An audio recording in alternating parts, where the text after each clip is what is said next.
All right, there are a few things you're going to need. Number one, the obvious, butcher's twine, which can be found at any butcher's supply store or just a click away on Amazon.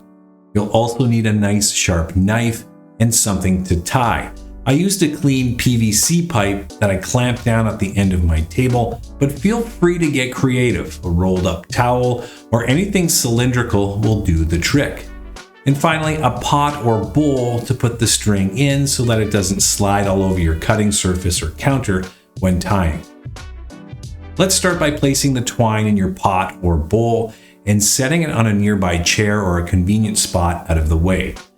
Before getting into it, take a moment to watch a few demonstrations of these knots.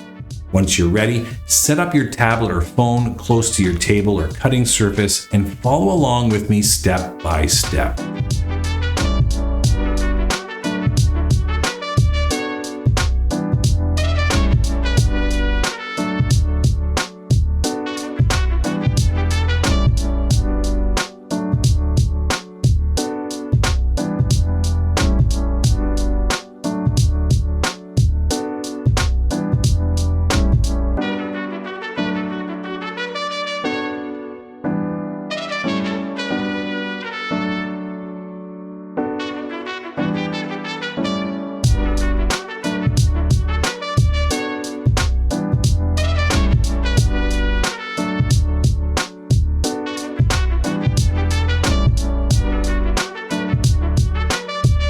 Now pay attention, meat nerds. Grab the end of the string with your dominant hand while the other hand takes hold spool side.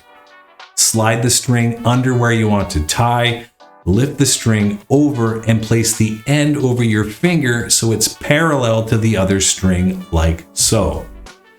Now this is where most people get confused. Use your finger to do a little twist to create a loop area like this. Then take the end of the string and put it in the opening of the loop and pull it snug.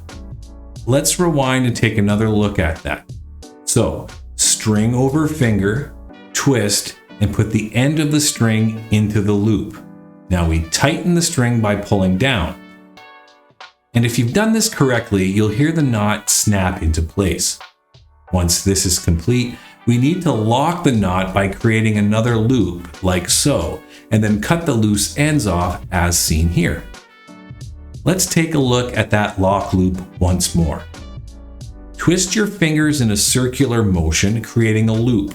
Grab the end of the string, tighten, and cut both the string and the loose end. Voila!